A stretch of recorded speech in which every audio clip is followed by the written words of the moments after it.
Welcome to my channel NSR digital classes. दोस्तों, आप लोगों का स्वागत है मेरे यूट्यूब चैनल में। मैं सनी निराला आपका स्वागत करता हूं।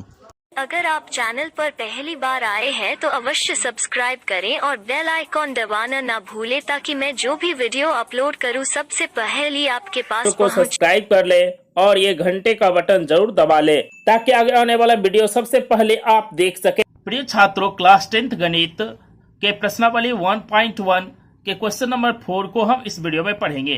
वीडियो को लाइक करना, अपने दोस्तों से शेयर करना ना भूलें, क्योंकि कहा जाता है ज्ञान जितना शेयर किया जाए उतना ही बढ़ता है। इसलिए अपने सभी दोस्तों से वीडियो को शेयर जरूर करें। चैनल को सब्सक्राइब नहीं किया जरूर कर लें। तो चलिए क्वेश्चन नंबर 4 जो हमारा दिया हुआ है, यूक्लिड विभाजन प्रमेय का प्रयोग करके दर्शाइए कि किसी धनात्मक पूर्णांक का जो वर्ग होता है, किसी धनात्मक पूर्णांक का वर्ग किसी पूर्णांक m के लिए 3m या 3m+1 के रूप का होता है। तो जो चीज यहाँ पर दिया होता है उसी को हम मान लेते हैं। जैसे धनात्मक पूर्णांक दिया है कि उसका वर्ग 3m या 3m+1 के रूप का होता है, तो जब हम हल करेंगे इसको तो क्या मानेंगे कि पूर्णांक जो है धनात्मक वो a है। तो हमारा जो संख्या मानेंगे वो a धनात्मक पूर्णांक के रूप में मानेंगे। तो चलिए मान लेते हैं हम। तो माना कि धनात्मक पूर्णांक क्या है हमारा, धनात्मक पूर्णांक a है। तो मान लीजिए कि धनात्मक पूर्णांक a है और भाजक बराबर क्या मानेंगे 3, क्योंकि जो चीज दिया है उसमें क्या कॉमन है, 3 कॉमन है हमारा। तो भाजक हम 3 मानेंगे, दूसरा कोई भी संख्या नहीं मान सकते, क्योंकि 3 का जो 3 है हमारा वो किसी के वर्ग होने से भी नहीं मिलने वाला है हमें। अगर कोई किसी के वर्ग से हमें 3 मिल सकता था तो मान भी सकते थे, लेकिन 3 हमारा किसी के वर्ग से भी नहीं आएगा। तो इसलिए हम जो भाजक है उसको हम b बराबर 3 ही मानेंगे। तो b बराबर हमने मान लिया 3। अब प्रश्न क्या कह रहा है, तो प्रश्न से कह रहा है कि प्रमेयिका का प्रयोग करें। तो चलिए यूक्लिड विभाजन प्रमेयिका से चलते हम।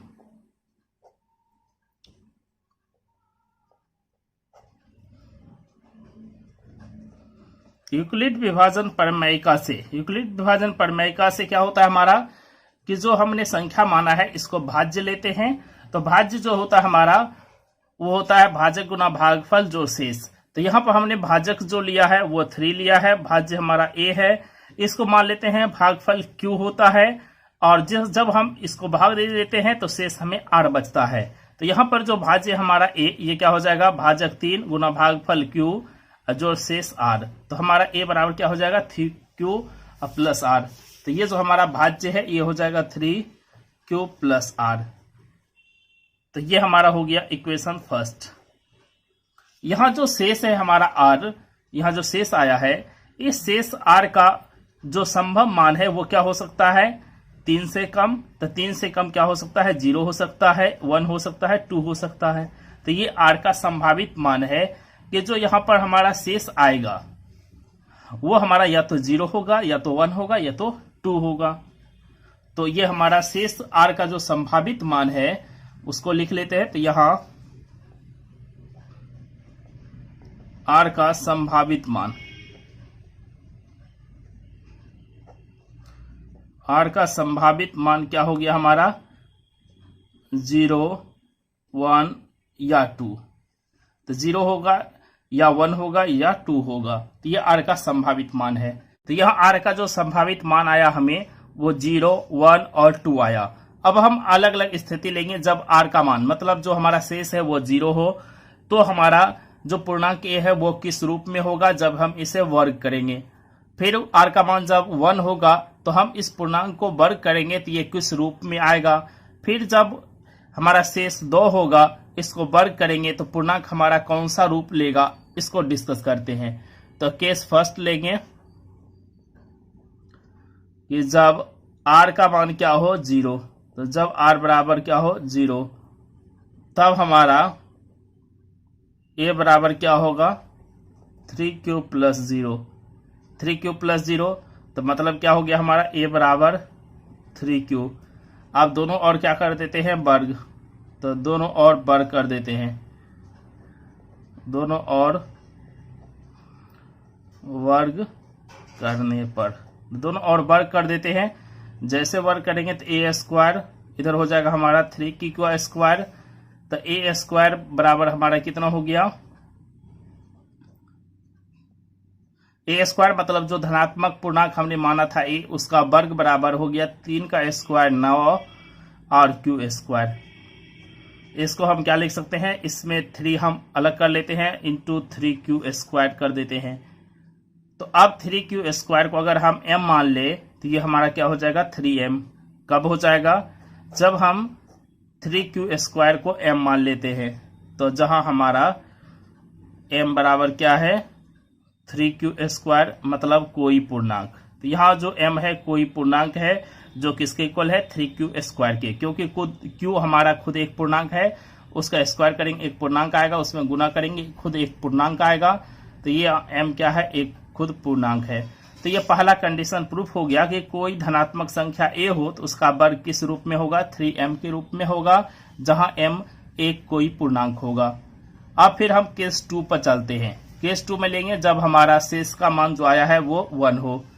तो केस 2 क्या लेंगे, जब r का मान 1 हो। बहुत अच्छा सवाल है ये हमारा। तो जब r 1 हो तब हमारा a बराबर क्या आ जाएगा 3q प्लस शेष r का मान 1, 3q प्लस शेष r का मान 1। यहां से आप देख सकते हैं कि हमने जो लिया था a बराबर क्या लिया था, a बराबर 3q प्लस r लिया था। तो जब r का मान 1 रखेंगे यहाँ समीकरण 1 में तो ये हो जाएगा 3q प्लस 1, कहां से समीकरण 1 से, तो ये हो जाएगा समीकरण 1 से, तो ये हो जाएगा a बराबर 3q प्लस 1 कहां से समीकरण 1 से। अब हम इसे क्या करेंगे दोनों और स्क्वायर करेंगे जैसा कि प्रश्न कहता है। तो प्रश्न क्या कहता है, दोनों और वर्ग करने पर, दोनों और वर्ग कर देते हैं। तो इधर हमारा a स्क्वायर हो जाएगा, इधर 3q प्लस 1 का स्क्वायर हो जाएगा। तो ये हो गया हमारा a, ये हो गया हमारा b, a प्लस बी का होल स्क्वायर, ये हो जाएगा हमारा a प्लस बी के होल स्क्वायर पर, जहां a मतलब है 3q का स्क्वायर प्लस 2ab, a की जगह हमारा है 3q, b की जगह है 1 इंटू में प्लस b स्क्वायर, b की जगह है 1 का स्क्वायर। तो चलिए ये हमारा हो गया। तो अब इसको कर देते हैं, 3 का स्क्वायर हो जाएगा 9 q स्क्वायर, फिर ये हमारा हो गया 3 इंटू 2 6 q, ये हमारा 1 है, 1 मल्टीप्लाई 3 3 मल्टीप्लाई 2 6 प्लस ये हो गया हमारा 1 का स्क्वायर, 1 का स्क्वायर हमारा 1 ही हो जाएगा। चलिए हम आगे लिख लेंगे।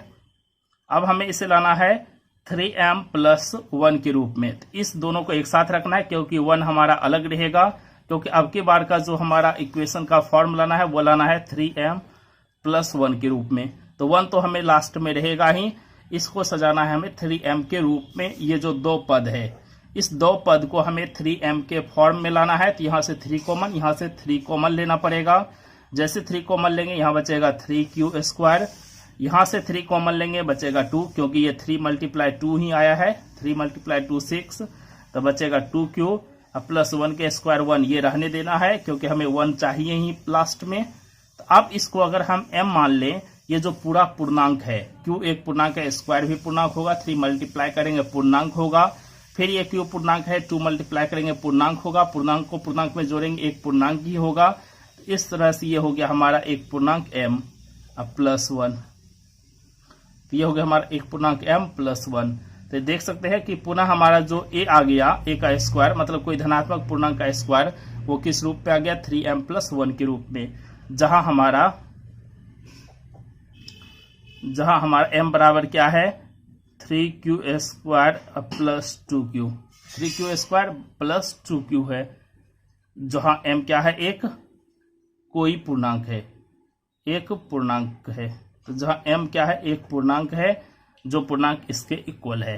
तो आपने दोबारा देख लिया कि a स्क्वायर हमारा किस रूप में होगा 3m प्लस 1 के रूप में होगा, और पहला स्थिति में हम निकाले थे a स्क्वायर किस रूप में होगा 3m के रूप में। a क्या है कोई धनात्मक पूर्णांक है, और यहाँ पे भी a हमारा क्या है कोई धनात्मक पूर्णांक, तो आ गया 3m या 3m प्लस 1 के रूप में। एक स्थिति और बची हुई है, उसे भी चेक करना पड़ेगा। तो केस 3 में क्या बचा है कि जब r का वैल्यू 2 हो तब हमारा a जो धनात्मक पूर्णांक है वो किस रूप में हो जाएगा, 3q + 2 के रूप में। कहां से, समीकरण 1 से। समीकरण 1 क्या है, 3q + r है। r का वैल्यू जब 2 आएगा तो यहां पर हम रख देंगे r का वैल्यू 2, 3q + 2 हो जाएगा। तो r का ये तीसरा संभावित मान है और इसके बाद हमारा सारा कंडीशन सेटिस्फाई हो गया। तो जो हमारा धनात्मक पूर्णांक है 3m या 3m+1 वो सिद्ध हो जाएगा। तो चलिए, तो यहां से हम इसको स्क्वायर कर लेते हैं दोनों और। कहां से, प्रश्न से। प्रश्न क्या कहता है कि दोनों पक्ष को स्क्वायर करने पर, मतलब वर्ग करने पर, तो दोनों और वर्ग करने पर, तो दोनों और वर्ग कर देते हैं। दोनों और वर्ग करने पर, तो दोनों और जैसे वर्ग करेंगे तो इधर हो जाएगा a², इधर हो जाएगा 3q + 2 का a²। अब फिर हम इसको स्क्वायर कर देते हैं। जैसे स्क्वायर करेंगे तो ये होगा हमारा a, ये हो जाएगा b, a + b का होल स्क्वायर पे है तो होता है a² +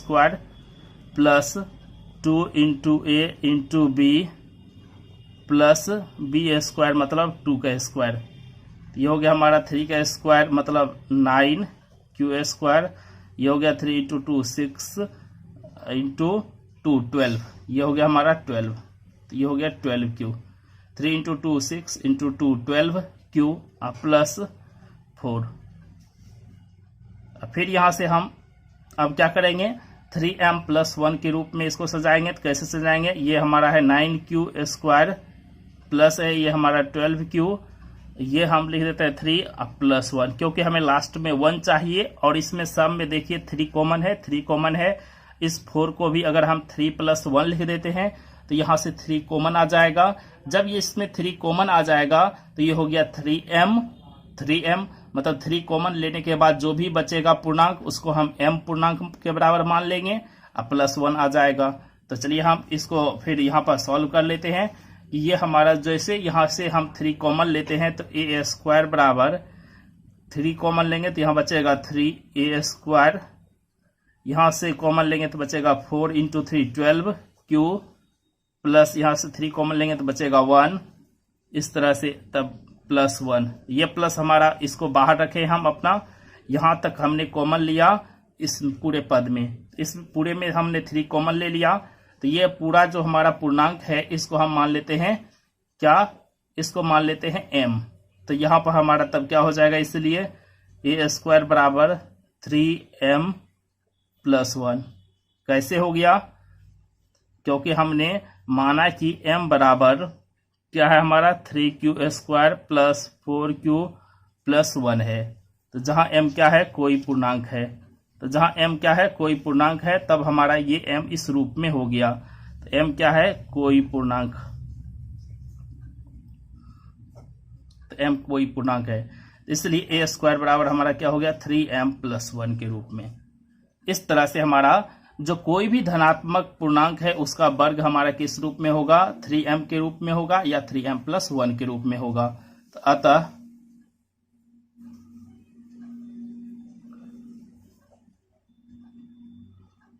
कोई धनात्मक पूर्णांक, जो कोई भी धनात्मक पूर्णांक है 3m या 3m+1 के रूप में होता है, 3m या 3m+1 के रूप में होता है। तो ये हमारा प्रूव्ड हो गया। यह हमें प्रूव्ड करना था, मतलब लाना था कि कोई भी पूर्णांक लेते हैं उसको प्रूव्ड करना है कि वो 3m या तो 3m+1 के रूप में होगा, किस करने पर, वर्ग करने पर। तो कोई धनात्मक पूर्णांक का वर्ग लिख लीजिए, वर्ग। कोई धनात्मक पूर्णांक का जो वर्ग है, मतलब इसका स्क्वायर करने पर वो या तो 3m के रूप में होगा या 3m+1 के रूप में होगा। बहुत ही अच्छा सवाल है। तो इस वीडियो को लाइक कीजिए, अपने सभी दोस्तों के साथ शेयर करना ना भूलें और चैनल को सब्सक्राइब जरूर कर लीजिए। फिर मिलता है ऐसे ही वीडियो में, तब तक के लिए जय हिंद, वंदे मातरम।